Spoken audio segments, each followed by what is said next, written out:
This ABC 15 News Update is sponsored by Sanderson Ford, America's best-selling Ford dealership.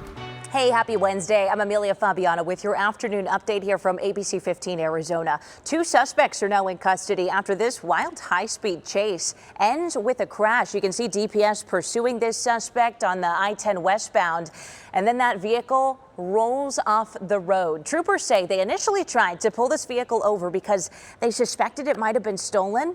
After they took in those suspects, they carefully checked the car to make sure everything was secure. You can see one of those potential suspects with their arms up, walking backwards there. At some point, this changed direction and went westbound on the I-10, but then you saw the suspect eventually crash and roll off the road just south of Riggs Road.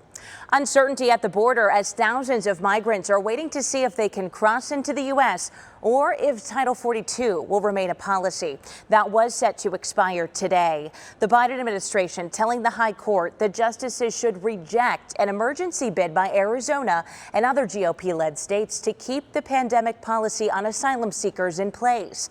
If lifted, the government asked the court to keep it in place until at least December 27th so it can prepare.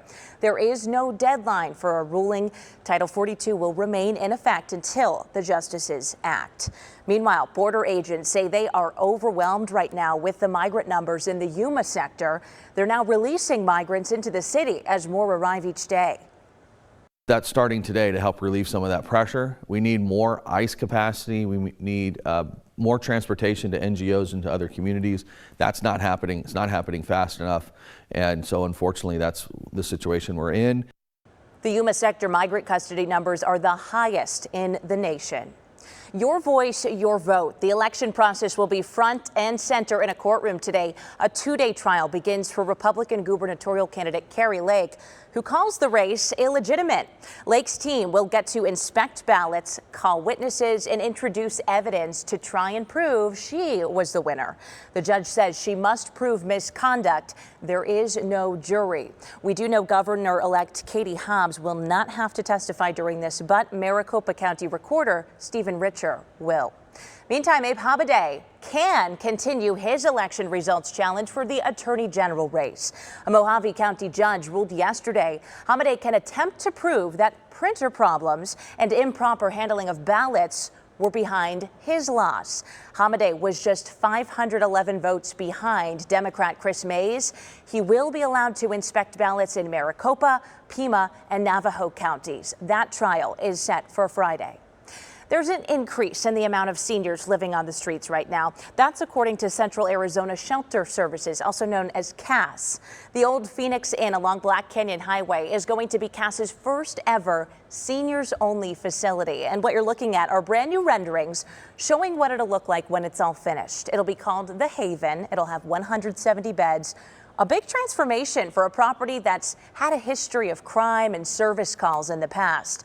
It'll also have recreational support and therapy for seniors right on site, but also physical support too. With older adults, their needs are greater. They have health needs. If they remain homeless, those health needs get worse. Dementia, mental health, depression, physical health challenges, and all of those needs will be met here at The Haven. That's really important. The Haven is set to open next summer, and to help them accomplish this project and all the other work they do, you can donate money and also items they need like clothes, undergarments, warm coats, sweatsuits are big as well. For more information, you can head to casaz.org.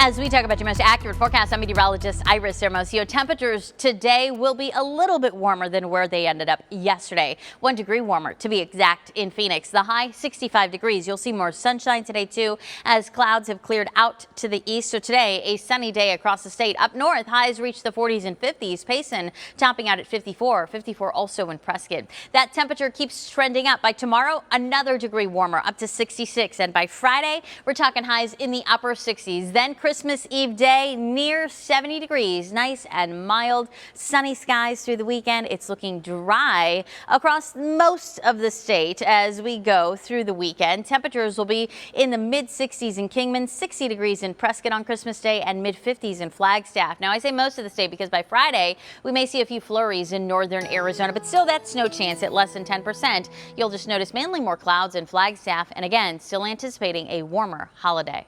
All right, another update tonight, but until then, get the latest news, weather, and traffic at ABC15.com or by downloading our free ABC15 mobile app. This ABC15 News Update is sponsored by Sanderson Ford, America's best-selling Ford dealership.